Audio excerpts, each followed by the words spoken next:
ವಾಸ್ತವ ಟಿವಿಗೆ ಸ್ವಾಗತ. ನಾನು ಸರ್ದಾರ್.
ಸತ್ಯಕ್ಕಿಂತ ಉತ್ತಮವಾದ ಸುಳ್ಳಿಗಿಂತ ಹೆಚ್ಚಾದ ಪಾಪವಿಲ್ಲ. ಸತ್ಯ ಸುಳ್ಳನ್ನ ಸುಳ್ಳನ್ನ ಮರೆಮಾಚಿ ಸತ್ಯವನ್ನು ಬೆಳೆಸುವಂತ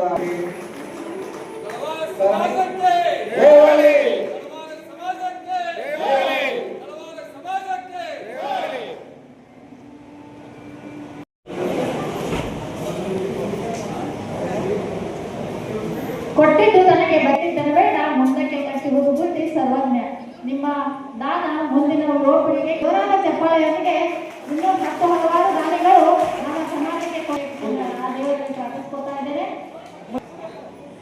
ಶ್ರೀಮತಿ ಗಂಗೂಬಾಯಿ ಸೋಮಿ ಕೂಟೂರು ಸಹೋದರಿ, ಈ ದಿನ 2025-26ನೇ ಸಾಲಿನ ಕಾರ್ಯಕ್ರಮಗಳು ಮತ್ತೊಮ್ಮೆ ಹೇಳ್ತಾ ಇದ್ದೀವಿ. ಪ್ರಯೋಗಪ್ಪ ದೊಡ್ಡಪ್ಪ ದೊಡ್ಡ ಸಿಪಿಐ ಅವರು ದತ್ತಿದಾರಿಗಳಾಗಿದ್ದಾರೆ. ಪ್ರತಿಭಾ ಪುರಸ್ಕಾರ ಸಮಿತಿ ಹಾಗೂ ಸಮಸ್ತ ನಿರ್ದೇಶಕ ಮಂಡಳಿಯಿಂದ ಧನ್ಯವಾದವನ್ನ ಅರ್ಪಿಸ್ತಾ ಇದ್ದೀವಿ. ಹೆಣಿ ಮೂಡಿಗೆರೆಗಳ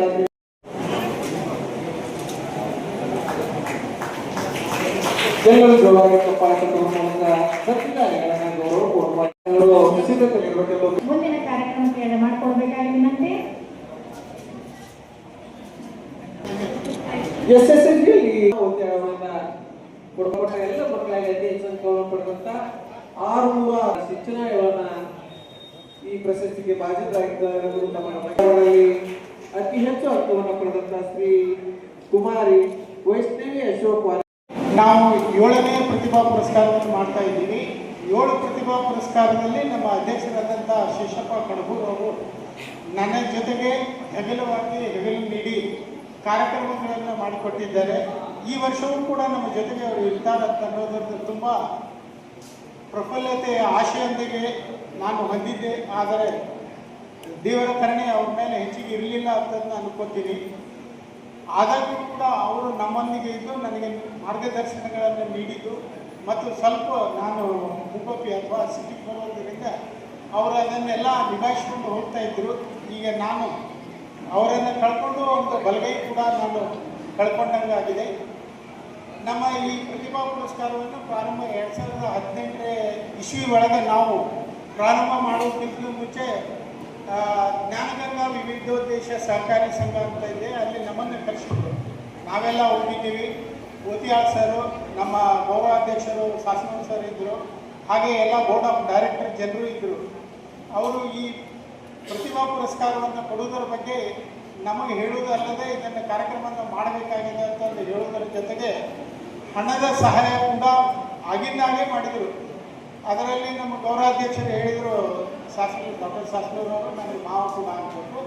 ಅವ್ರು ಹೇಳಿದ್ರು, ಇಲ್ಲ ನಾನೇ ಎಲ್ಲ ಕೊಟ್ಟು ಕೇಳಿ ಮಾಡಿಬಿಡ್ಬೋದು, ಆದರೆ ಒಬ್ಬ ವ್ಯಕ್ತಿಯಿಂದ ಆಗ್ತದೆ, ಇದು ಸಮಾಜದ ಆಗಂಗಿಲ್ಲ.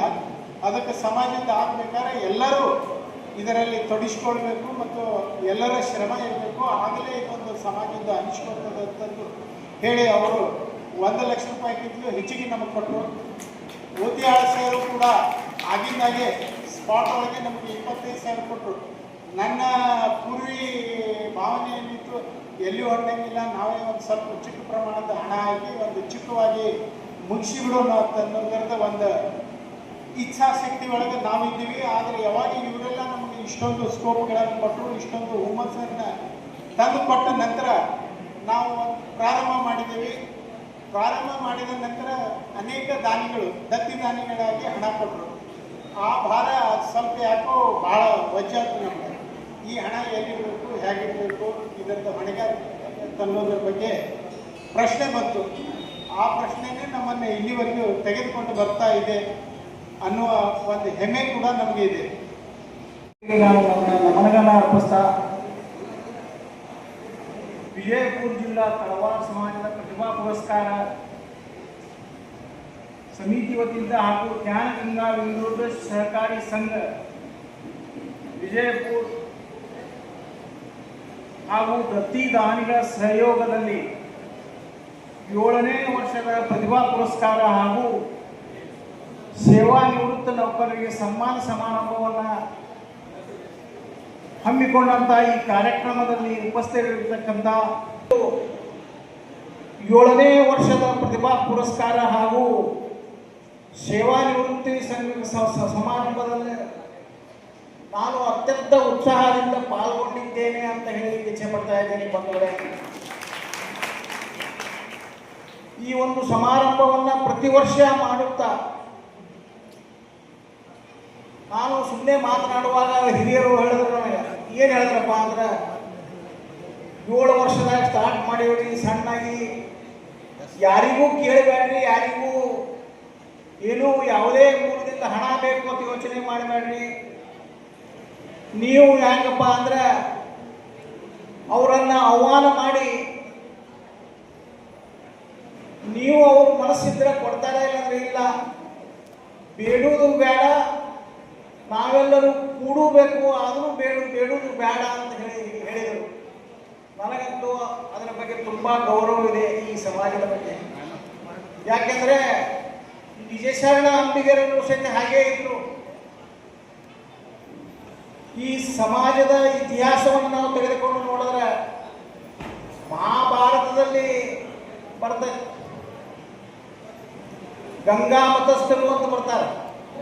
ಆ ಗಂಗಾ ಮತಸ್ಥರಿಂದ ಪ್ರಾರಂಭವಾಗಿ ಮುಂದೆ ಅಂಬಿಗರ ಚೌಡಯ್ಯತನ ಶರಣ ಸಂಸ್ಕೃತಿಯನ್ನು ಅತ್ಯುತ್ಸಾಹದಿಂದ ಅತ್ಯುತ್ತಮ ರೀತಿಯಿಂದ ಇಡೀ ನಮ್ಮ ನಾಡಿಗೆ ಬೋಧಿಸುವುದಲ್ಲದೆ ಈ ಜಗತ್ತಿಗೂ ಸಹಿತ ದಿವ್ಯ ಜ್ಞಾನವನ್ನು ಕೊಟ್ಟಂತ ಸಮಾಜ ಯಾವುದೇ ಇದ್ರೆ ಅದು ಶರಣ ಅಂಬಿಗರ ಸಮಾಜ ಅಂತ ಹೇಳಿ ಇಷ್ಟಪಡ್ತಾ ಇದ್ದೀನಿ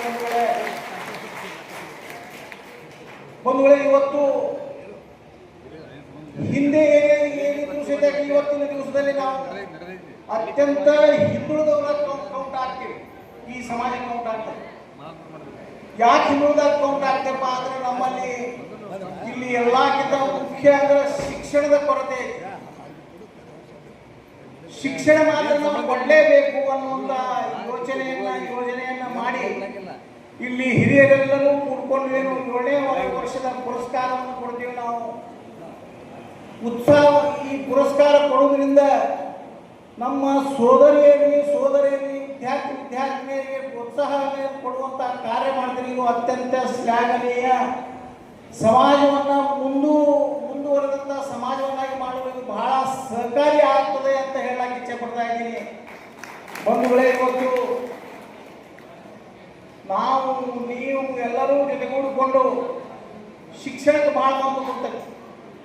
ಡಾಕ್ಟರ್ ಬಾಬಾ ಸಾಹೇಬ್ ಅಂಬೇಡ್ಕರ್ ಸಹಿತ ಶಿಕ್ಷಣದಿಂದಲೇ ಕ್ರಾಂತಿ, ಶಿಕ್ಷಣದಿಂದಲೇ ನಮ್ಮ ಜೀವನದಲ್ಲಿ ಸಂಕ್ರಾಂತಿ ಬರುತ್ತೆ ಅಂತ ಹೇಳಿದಂಥ ಡಾಕ್ಟರ್ ಬಾಬಾ ಸಾಹೇಬ್ ಅಂಬೇಡ್ಕರ್ ಆಗಲಿ, ಇನ್ನು ಉಳಿದಂಥ ಶರಣರಾಗಲಿ ಎಲ್ಲರೂ ಸುತ್ತರು ನನಗೆ ಬೇರೆ ಕಡೆ ಹಲಸಂಗಿ ಮತ್ತು ಚರ್ಚಾಕ್ಕೆ ಹೋಗುವುದದ. ಅದಕ್ಕೆ ದಯಮಾಡಿ ಈ ವೇದಿಕೆಯಿಂದ ಎದ್ದು ಹೋಗೋದು ತಪ್ಪಾಗ್ತೈತಿ, ನನಗೆ ಚೆನ್ನಾಗಿ ಗೊತ್ತೈತಿ. ಯಾಕಂದ್ರೆ ಅನಿವಾರ್ಯ ಕಾರಣದಿಂದ ಈ ಪುಣ್ಯಾತ್ಮ ಏನು ಕ್ಷೇತ್ರಗಳದಾನೋ ಈ ನಾಠಾಣ ಕ್ಷೇತ್ರ ಇಷ್ಟ ಐತೆ ನಿಮ್ಗೆ ಹೇಳ್ಬೇಕಂದ್ರೆ ಮುರಾಜಿಗೂ ಶಿವನಿಗೆ ಎಡ್ಡಿದ್ದನ 162 ಕಿಲೋಮೀಟರ್ ದೂರ ಐತಿ. ದಿನ ಎಲ್ಲಿ ಹೋಗುದು ಎಲ್ಲಿ ಬರುವುದು ನನಗಂತೂ ತಿಳಿಯಾಗಿರಾಗೈತಿ. ಅದಕ್ಕೆ ಸ್ವಲ್ಪ ಬಹಳಷ್ಟು ಮಾತಾಡಬೇಕಂತ ಮಾಡಿದ್ದೆ, ಆದ್ರೆ ಮಾತನಾಡುವುದು ಕಡಿಮೆ ಮಾಡಿದ್ರೆ ಸಮಯ ಉಳಿತೈತಿ ಮತ್ತು ಎಲ್ಲರಿಗೂ ಒಳ್ಳೆಯದಾಗ್ತೈತಿ ಅಂತ ಯೋಚಿಸಿ ಮತ್ತೊಮ್ಮೆ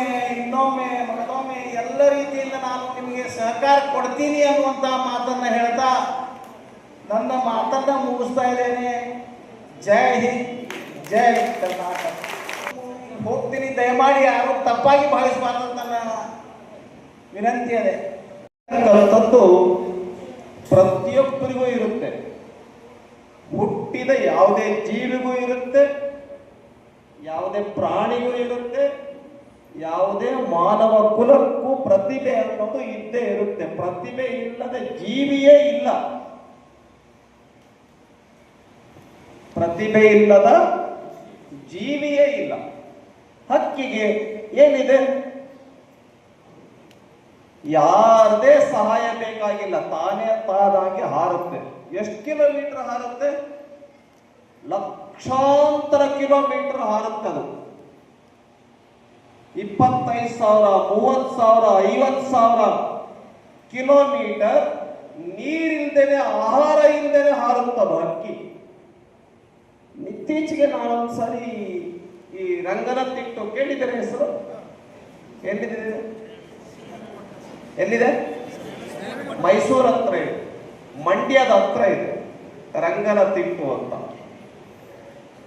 ಬೆಳಿಗ್ಗೆನೆ ಕಾರ್ಯಕ್ರಮ ಮುಗಿತ್ತು, ನನಗೆ ಒಂದು ಅರ್ಧ ನಿಮಿಷ ಸಮಯ ಇತ್ತು. ರಂಗನತಿಟ್ಟು ನಾನು ಹೋಗಿದ್ದು ಪ್ರೈಮರಿ ಸ್ಕೂಲ್ ಓದ್ಬೇಕಾದ್ರೆ ಹೋಗಿದ್ದೆ. ನಾನು ಹೋಗೋಣ ತಗಿ ಅಂತ ಹೋದೆ ಒಂದ್ಸರಿ. ಅಲ್ಲಿ ನನ್ನ ಕಣ್ ತರಿಸ್ತಕ್ಕಂಥ ಒಂದು ಘಟನೆ ನಡೀತು. ಐ ಓಪನಿಂಗ್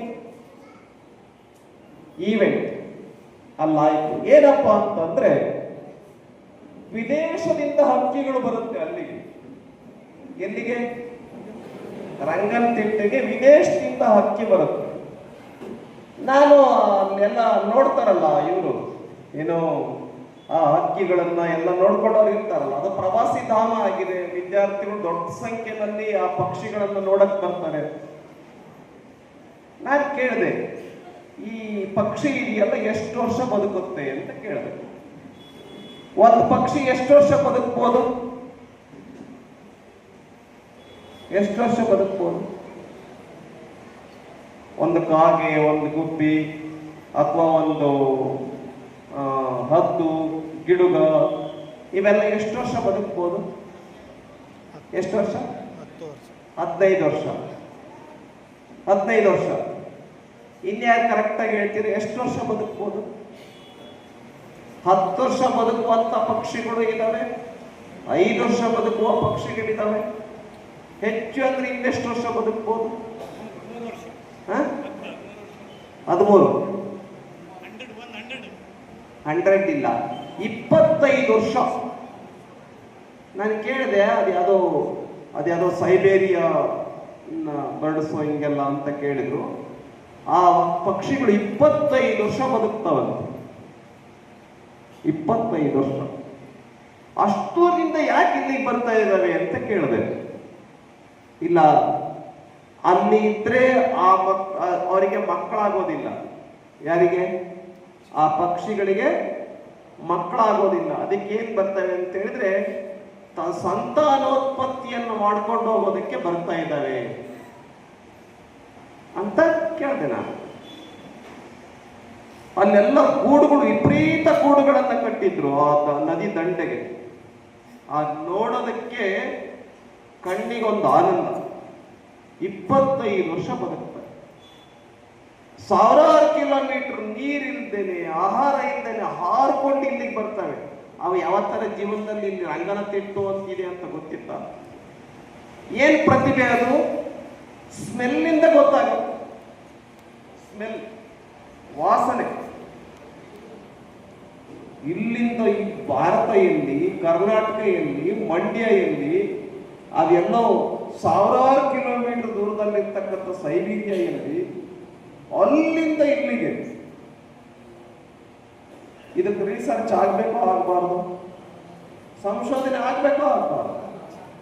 ಈ ತರ ಸಂಶೋಧನೆ ಆಗಬೇಕು ಅಂತ ಹೇಳಿದ್ರೆ ನಮಗೆ ಪ್ರತಿಭಾವಂತ ಬೇಕು,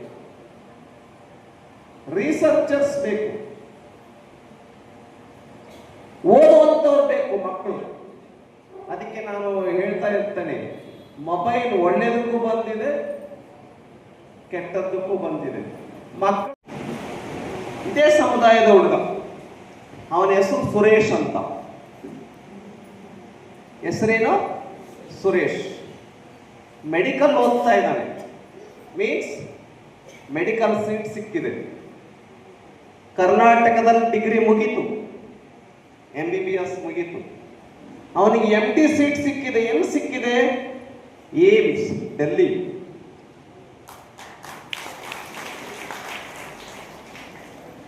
ಏಮ್ಸ್ ಅಂದ್ರೇನು?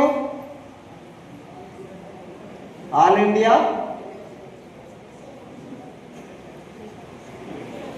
India medical sciences.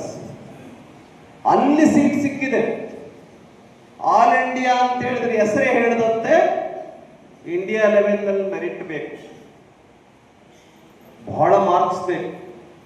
ಅಲ್ಲಿ ಸೀಟ್ ಸಿಕ್ಕಿದೆ. ನಾವೆಲ್ಲ ಏನು, ನಮ್ಮ ತಳವಾರ ಸಮುದಾಯ ಬಹಳ ಹಿಂದುಳಿದಿದೆಯಪ್ಪ, ಏನ್ ಮಾಡೋದು? ನಮ್ಮ ಹುಡುಗರು ಆಲ್ ಇಂಡಿಯಾ ಮೆಡಿಕಲ್ ಕಾಲೇಜಿನಲ್ಲಿ ಅಲ್ಲಿನೂ ಕೂಡ ಸೀಟನ್ನ ದಕ್ಕಿಸ್ಕೊಳ್ಬಹುದಾದಂತ ಪ್ರತಿಭೆ ತಳವಾರ ಸಮುದಾಯದಲ್ಲಿ ಇದೆ.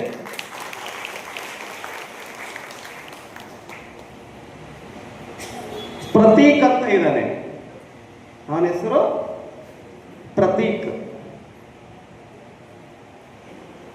ನನಗೆ ಒಂದು ವಾರದ ಹಿಂದೆ ಫೋನ್ ಮಾಡಿದ್ದ ಪ್ರತೀಕ್ ಅಂತ. ನಾನು ಇತ್ತೀಚೆಗೆ ಅಮೆರಿಕಕ್ಕೆ ಹೋಗಿದ್ದೆ. ಸರ್, ನೀವು ಬಂದು ಹೋದ್ಮೇಲೆ ಗೊತ್ತಾಯ್ತು ನೀವು ಬಂದಿದ್ದೀರಾ ಅಂತ, ಇಲ್ಲಾಂದ್ರೆ ಭೇಟಿ ಆಗ್ತಿದ್ದೆ ಅಂತ ಹೇಳಿದ. ನನಗೆ ಅವರ ಪರಿಚಯ ಇರಲಿಲ್ಲ. ಅವನು ನನ್ನ ಬಗ್ಗೆ ಏನೋ ತಿಳ್ಕೊಂಡಿದ್ದಾನೆ. ಅವನು MBA ಮುಗಿಸಿ USA ನಲ್ಲಿ ಜಾಬ್ ಮಾಡ್ತಾ ಇದ್ದಾನೆ, ಅಮೆರಿಕಾದಲ್ಲಿ. ಒಳ್ಳೆ ಕಂಪನಿನಲ್ಲಿ ಜಾಬ್ ಸಿಕ್ಕಿದೆ. MBA ಅಂದ್ರೆ ಅಮೆರಿಕದಲ್ಲಿ ಜಾಬ್ ಸಿಗುತ್ತೆ ಅಂತ ಹೇಳಿದ್ರೆ ಸ್ವಲ್ಪ ಏನೋ ಮೆರಿಟ್ ಇರ್ಬೇಕಾ? ಇರಂಗಿಲ್ಲ, ಇರುತ್ತೆ ತಾನೆ. ಅಮೆರಿಕದ ದೊಡ್ಡ ದೊಡ್ಡ ಕಂಪನಿನಲ್ಲೂ ಕೂಡ ನಮ್ಮ ತಳವಾರ ಸಮುದಾಯದವರು ಇದ್ದಾರೆ. ನೀವು ಅಂದ್ಕೊಂಡ್ಬಿಟ್ಟಿರಾ ನಾವು ಬಿಜಾಪುರದಲ್ಲಿ ಅಷ್ಟೇ ಇದ್ದೀವಿ. ಇಲ್ಲ, ಅಮೆರಿಕದಲ್ಲೂ ಕೂಡ ಇದೆ ತಳವಾರ ಸಮುದಾಯದ ಹುಡುಗ. ಖುಷಿ ಆಗತ್ತಾ? ಯಾರಿಗೆ ಸ್ವಲ್ಪ ಖುಷಿ ಆಗತ್ತೆ? ಕೈ ಮೇಲೆ ಮಾಡಿ. ಖುಷಿ ಆಗತ್ತೆ, ಪರವಾಗಿಲ್ಲ, ಬಹಳ ಜನ ಖುಷಿ ಆಗತ್ತೆ. ವಿಕಾಸ್ ಅಂತ ಇದ್ದಾನೆ ಬೆಂಗಳೂರಿನಲ್ಲಿ. ಅವನಿಗೆ ಬೆಂಗಳೂರು ಯೂನಿವರ್ಸಿಟಿನಲ್ಲಿ 5 ಗೋಲ್ಡ್ ಮೆಡಲ್ ಬಂದಿದೆ. ಎಕನಾಮಿಕ್ಸ್ ನಲ್ಲಿ 5 ಗೋಲ್ಡ್ ಮೆಡಲ್. ತಳವಾರ ಸಮುದಾಯದ ಹುಡುಗ. ನಾನು ಬೇರೆ ಸಮುದಾಯದವರು ತೆಗೆದುಕೊಂಡ್ರೆ ಇನ್ನು 100 ಉದಾಹರಣೆ ಕೊಡಬಹುದು, ಬೇಡ. ನಮ್ಮಲ್ಲೂ ಇದೆ. ಅಂದ್ರೆ ಇದರ ಅರ್ಥ ಏನು? ಬರೇ ಬ್ರಾಹ್ಮಣ ಸಮುದಾಯದಲ್ಲಿ ಮಾತ್ರ ಇರ್ತಾರ ಪ್ರತಿಭಾವಂತರು? ಏನ್ ಎಲ್ಲ ಸಮುದಾಯದಲ್ಲೂ ಇರ್ತಾರ? ಎಲ್ಲ ಸಮುದಾಯದಲ್ಲೂ ಇರ್ತಾರ, ಇರಲ್ಲ? ಇರ್ತಾರೆ. ಅದಕ್ಕೆ ನಾನು ಹೇಳಿದೆ, ಪ್ರತಿಭೆ ಅಂತಕ್ಕಂಥದ್ದು ಯಾರಪ್ಪನ ಸೊತ್ತಲ್ಲ, ಒಂದು ಜಾತಿಯ ಸೊತ್ತಲ್ಲ, ಒಂದು ಮನೆಯ ಸೊತ್ತಲ್ಲ, ಒಂದು ಧರ್ಮದ ಸ್ವತ್ತಲ್ಲ, ಒಂದು ದೇಶದ ಸ್ವತ್ತಲ್ಲ, ಒಂದು ರಾಜ್ಯದ ಸ್ವತ್ತಲ್ಲ. ಪ್ರತಿಭೆ ಇದ್ರೆ ಎಲ್ಲರೂ ಕೂಡ ಸನ್ಮಾನಿಸ್ತಾರೆ. ಅಮೆರಿಕ ಸನ್ಮಾನ ಮಾಡ್ತಾ ಇದೆ ಆ ಪ್ರತೀಕನ್ನ ಹುಡುಗರು. ಹಾಗಾಗಿ ಪ್ರತಿಭೆ ಅಂತಕ್ಕಂಥ ಬೆಳಕು ಏನಿದೆಯಲ್ಲ, ಇದನ್ನ ಎಲ್ಲರೂ ಕೂಡ ಸನ್ಮಾನಿಸ್ತಾರೆ. ಹಾಗಾಗಿ ಓಕೆ, ಸ್ವಲ್ಪ ಮನೆಯ ಸಮುದಾಯದಲ್ಲಿ ಜಾಸ್ತಿ ಇದಾರೆ ಇನ್ನು. Are we agri?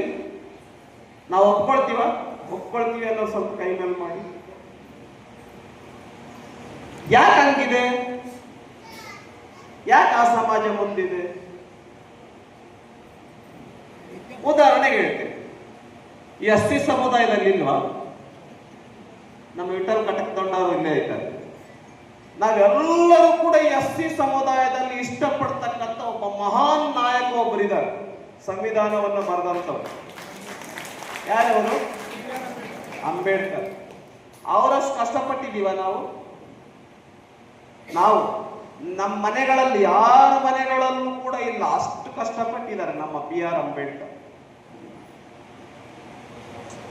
ಪ್ರತಿಭೆ. ಅವರ ಮನೆಗೆಲ್ಲ ಆರ್ಮಿನಲ್ಲಿ ಕೆಲಸ ಮಾಡ್ತಾ ಇದ್ರು, ಸೈನಿಕರಲ್ಲಿ ಸುಬೇದಾರ್ ಆಗಿದ್ರು. ಅಂಬೇಡ್ಕರ್ ಸಂವಿಧಾನ ಬರೆದರು.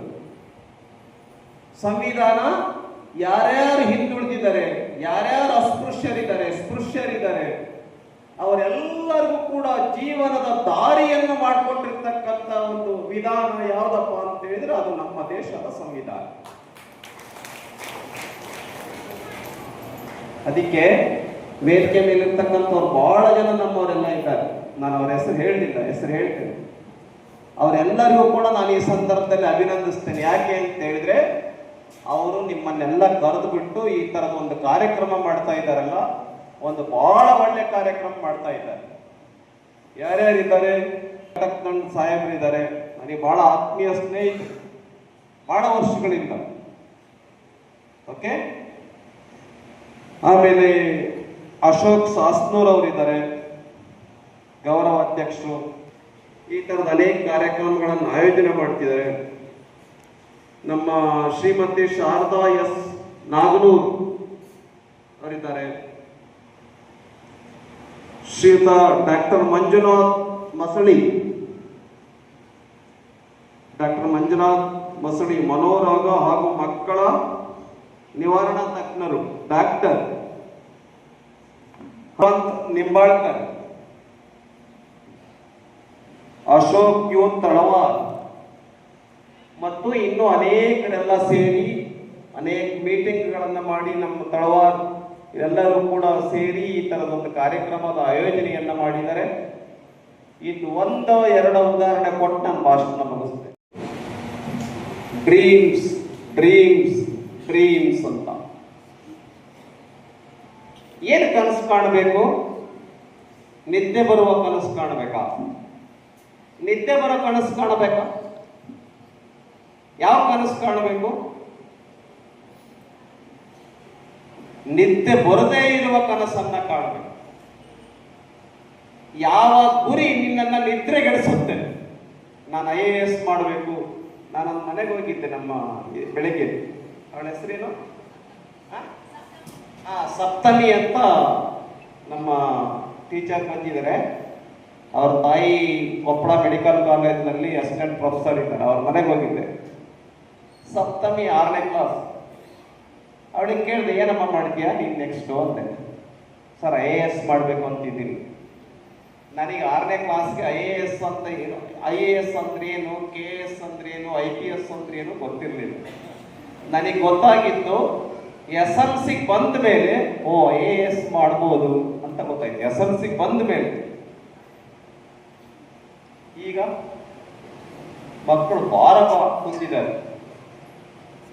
ಹಾಗಾಗಿ APJ ಅಬ್ದುಲ್ ಕಲಾಂ ಅವರು ಹೇಳಿದ್ರಲ್ಲ, APJ ಅಬ್ದುಲ್ ಕಲಾಂ ಎಂತ ಒಳ್ಳೆ ಸೈಂಟಿಸ್ಟ್ ಅಂತಂದ್ರೆ, ಒಂದ್ಸರಿ ಇಂಜಿನಿಯರಿಂಗ್ ವಿದ್ಯಾರ್ಥಿಗಳನ್ನೆಲ್ಲ ಸಮುದ್ರಕ್ಕೆ ಕರ್ಕೊಂಡು ಹೋಗ್ತಾರೆ. ಎಲ್ಲಿಗೆ? ಸಮುದ್ರಕ್ಕೆ. ಅಲ್ಲಿ ಸಾಯಂಕಾಲ ಆಗ್ತಾ ಇರುತ್ತೆ. 100,000 ಹಕ್ಕಿಗಳೆಲ್ಲ ಕೂಡ ಮನೆಗೆ ಗೂಡುಗಳಿಗೆ ಬರ್ತಾ ಇರ್ತವೆ. ಆಗ ಆ ಇಂಜಿನಿಯರಿಂಗ್ ವಿದ್ಯಾರ್ಥಿಗಳನ್ನ ತೋರಿಸ್ತಾರೆ. ಆ ಹಕ್ಕಿಗಳನ್ನೆಲ್ಲ ಗಮನಿಸಿ ನೋಡಿ ಅಂತ ಹೇಳ್ತಾರೆ. ನೀವೆಲ್ಲರೂ ಕೂಡ ಮಾರನೇ ದಿನ 1 ಪೇಜ್ ಪ್ರಬಂಧ ಬರ್ಕೊಂಡು ಬರಬೇಕು. ಈ ಎಲ್ಲ ಹಕ್ಕಿಗಳನ್ನು ನೋಡಿ ಹೇಗೆ ಮೇಲೆ ಹಾರುತ್ತೆ, ಹೇಗೆ ಕೆಳಗಡೆ ಹಿಡಿಯುತ್ತೆ, ಎಲ್ಲವನ್ನು ಕೂಡ ನೋಡ್ಬಿಟ್ಟು ಬೆಳಿಗ್ಗೆ ಒಂದು ಪೇಜ್ ಪ್ರಬಂಧ ಬರ್ಕೊಂಡು ಬರಬೇಕು. ಎಲ್ಲರೂ ಮಾರನೇ ದಿನ ಪ್ರಬಂಧ ಬರ್ಕೊಂಡು ಬರ್ತಾರೆ. ಇದರಿಂದ ನೀವೇನಪ್ಪ ಕಲ್ತ್ರಿ ಅಂತ. ಅವರೆಲ್ಲರೂ ಕೂಡ ಏರೋನಾಟಿಕಲ್ ಇಂಜಿನಿಯರಿಂಗ್ ಓದುವಂತ ವಿದ್ಯಾರ್ಥಿಗಳಾಗಿರ್ತಾರೆ. ಯಾವ ವಿದ್ಯಾರ್ಥಿಗಳು? Aeronautical engineering. ಅಂದ್ರೆ ಒಂದೇಟಿಗೆ ಹಕ್ಕಿ ಹಿಂಗಾರು ಬಿಡುತ್ತಾ? ಹೆಂಗ್ ಹೋಗುತ್ತೆ? ನಿಧಾನಕ್ಕೆ ಹೋಗುತ್ತಲ್ವಾ? ಈಗ ಇಳಿಬೇಕಾದ್ರೆ ಹೆಂಗ್ ಇಳಿಯುತ್ತೆ? ಒಂದೇಟಿಗೆ ಹಿಂಗ್ ಇಳಿಯುತ್ತಾ? ಇಲ್ಲ, ನಿಧಾನಕ್ಕೆ ಹಿಂಗ್ ಸ್ಲೋಪ್ ಆಗಿ ಇಳಿಯುತ್ತೆ. ಹಂಗೆ ವಿಮಾನದ ಟೆಕ್ನಾಲಜಿ ಹೆಂಗ್ ಡೆವಲಪ್ ಆಯಿತು? ಲ್ಯಾಂಡ್ ಆಗ್ಬೇಕಾದ್ರೆ ಹೆಂಗೆ ಲ್ಯಾಂಡ್ ಆಗತ್ತೆ, ಫ್ಲೈ ಆಗ್ಬೇಕಾದ್ರೆ ಹೆಂಗ್ ಫ್ಲೈ ಆಗತ್ತೆ, ಇದನ್ನ ಒಂದು ಪಕ್ಷಿಯ ಮೂಲಕ ಎಕ್ಸ್ಪ್ಲೈನ್ ಮಾಡ್ತಾರೆ. ಕ್ಲಾಸ್ ರೂಮ್ ಅಲ್ಲೇ ಮಾಡ್ಬೋದಾಗಿತ್ತು ಅದನ್ನ. ನಮ್ಮ ವಿದ್ಯಾರ್ಥಿಗಳು ಇಲ್ಲೆಲ್ಲ ಬಹಳ ಜನ ಇದೀವಿ. ಒಂದು ಪಕ್ಷಿ ಹೆಂಗೆ ಲ್ಯಾಂಡ್ ಆಗುತ್ತೆ, ಹೆಂಗ್ ಫ್ಲೈ ಆಗತ್ತೆ, ಇದನ್ನ ಕ್ಲಾಸ್ ರೂಮ್ ಅಲ್ಲೇ ಹೇಳ್ಬೋದಾಗಿತ್ತು. APJ ಅಬ್ದುಲ್ ಕಲಾಂ ಅಂದ್ ಮಾಡಲಿಲ್ಲ. ಎಲ್ಲಿ ಕರ್ಕೊಂಡೋದ್ರು? ಸಮುದ್ರಕ್ಕೆ ಕರ್ಕೊಂಡು. ಕಣ್ಣಿಗೆ ಕಾಣುವ ದೃಶ್ಯವನ್ನ ಸತ್ಯ ಮಾಡಿದ್ರು. ಅದನ್ನು ನೆನಪು ಹೋಗದೆ ರೀತಿಯಲ್ಲಿ ಮಾಡಿದ್ರು. ಅಚ್ಚಳಿಯದಂತೆ ಶಾಶ್ವತವಾಗಿ ಮನಸ್ಸಿನಲ್ಲಿ ಉಳಿಯೋ ತರ ಮಾಡಿದ್ರು. ಹಾಗಾಗಿ ನಾನು ಹೆಚ್ಚು ಸಮಯ ತೆಗೆದುಕೊಳ್ಳಕ್ ಹೋಗಲ್ಲ. ನಮ್ಮ ದೇಶ ಇದೆಯಲ್ಲ, ಇಡೀ ಪ್ರಪಂಚದ ಕಣ್ಣನ್ನ ತರಿಸ್ತಕ್ಕಂಥ ಪ್ರತಿಭಾನ್ವಿತರು ನಮ್ಮ ದೇಶದೊಳಗಡೆ ಇದೆ. ಇಡೀ ಪ್ರಪಂಚಕ್ಕೆ ರಫ್ತು ಮಾಡತಕ್ಕಂಥ intelligence, intellectuals, scientist, teachers, professors ಯಾರಿಗೆಲ್ಲ ಬೇಕು ನಮ್ಮ ಪ್ರಪಂಚಕ್ಕೆ, ಆ ಎಲ್ಲ ಪ್ರತಿಭಾನ್ವಿತರು ಯಾವ ದೇಶದಲ್ಲಿದ್ದಾರೆ? ನಮ್ಮ ದೇಶದಲ್ಲಿದ್ದಾರೆ. If Indians are not there in America, America will be the no more. ಭಾರತದ ಎಲ್ಲರೂ ಬಂದ್ಬಿಟ್ರೆ, ನಮ್ಮವ್ರು ಯಾರ್ಯಾರು ಅಲ್ಲಿ ಹೋಗಿದ್ದಾರೆ, ಅಮೇರಿಕಾ ಇರೋದಿಲ್ಲ. ಹಾಗಾಗಿ ಇಂಡಿಯನ್ ಟ್ಯಾಲೆಂಟ್ಸ್ ಇವತ್ತು ಎಲ್ಲಿದೆ? ಪ್ರಪಂಚದ ಬೇರೆ ಬೇರೆ ದೇಶಗಳಲ್ಲಿದ್ದಾರೆ. ಹಾಗಾಗಿ ಒಂದು ಬಹಳ ಒಳ್ಳೆಯ ಕಾರ್ಯಕ್ರಮದ ಆಯೋಜನೆಯನ್ನ ನೀವು ಮಾಡಿದ್ದೀರಾ. ತಳವಾರ್ ಸಮುದಾಯ, ನೀವು ತಳವಾರ್ ಸಮುದಾಯ ಗೊತ್ತಿತ್ತಾ? ನಮ್ಮ ಇಂಥ ಅಮ್ಮನ ಹೊಟ್ಟೆನಲ್ಲೇ ಹುಟ್ಟಬೇಕು ಅಂತ ನೀವೇನಾದ್ರು ಕನಸ್ಕೊಂಡಿದ್ರ? ಗೊತ್ತಿಲ್ಲ. ನಾವು ಗೊತ್ತಿಲ್ಲ ತಳವಾರ್ ಸಮುದಾಯದಲ್ಲಿ ಹುಟ್ಟಿದ್ವಿ. ನಾವು ಗೊತ್ತಿಲ್ಲ ನಮ್ಮ ಅಪ್ಪ ಅಮ್ಮನ ಹೊಟ್ಟೆನಲ್ಲಿ ಹುಟ್ಟಿದೀವಿ.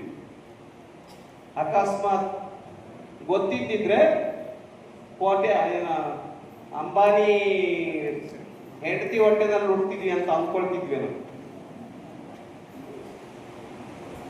ನಾವು ಗೊತ್ತಿದ್ದಿದ್ರೆ ಇನ್ಯಾರೋ ಬಹಳ ದೊಡ್ಡ ರಿಚೆಸ್ಟ್ ಮನೆಯಲ್ಲಿ ಹುಟ್ಟಬೇಕು ಅಂತ ಕನಸ್ಕೊಂಡು ಇಲ್ಲ. ಹಾಗಾಗಿ ಬಂಧುಗಳೇ, ಪ್ರತಿಭೆ ಎಲ್ಲರ ಹತ್ರ ಇರುತ್ತೆ.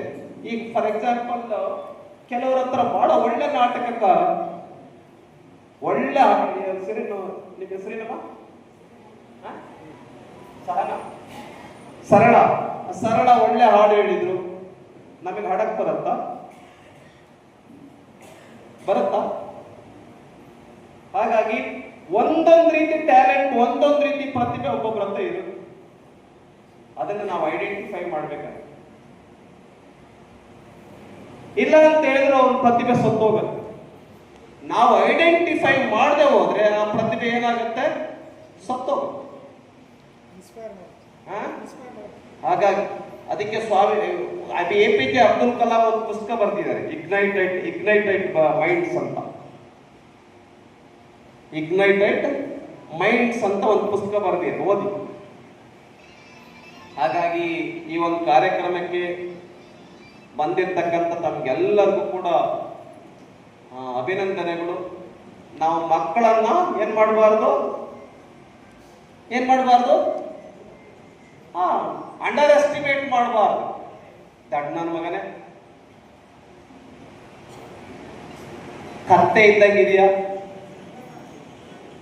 ಬೈದ್ ಏನ್ ಮಾಡೋದು ನಾವು, ನೀನ್ ವೇಸ್ಟ್, ದುಡ್ಡು ವೇಸ್ಟ್ ಮಾಡ್ಬಿಟ್ಟೆ, ನಂದು ಶ್ರಮ ಎಲ್ಲ ಹಾಳಾಯ್ತು, ಬಿಟ್ಟೆ, ಹೋಗ್ ಸಾಯಿ ಹೇಳ್ತಾರೋ ಹೇಳಲ್ಲ ಮನೆಗಳಲ್ಲಿ, ಹೇಳ್ತಾರೋ ಹೇಳಲ್ಲ, ಹೇಳ್ತಾರೆ ಅಂತ ಸ್ವಲ್ಪ ಕೈ ಮೇಲೆ ಮಾಡಿ ಸುಮ್ಮನೆ ಚೆಕ್ ಮಾಡ, ನಿಮ್ಮ ಮನೆಯಲ್ಲಿ ಹೇಳ್ತಾ ಇದ್ದೀರೋ ಇಲ್ಲ. ಇಲ್ಲಿ ಹೇಳಲ್ಲ, ನನಗೆ ಗೊತ್ತು. ಆಮೇಲೆ ಮಕ್ಕಳು ಹೇಳಿ ಶುಡ್ ನಾಟ್, ಹಾಗೆ ಮಾಡಬಾರ್ದು. ಹಂಗಾಗಿ ನಮ್ಮ ವಿಠಲ್ ಕಟ್ಟಕೊಂಡವ್ರು ಇನ್ನೊಂದು ಕಾರ್ಯಕ್ರಮ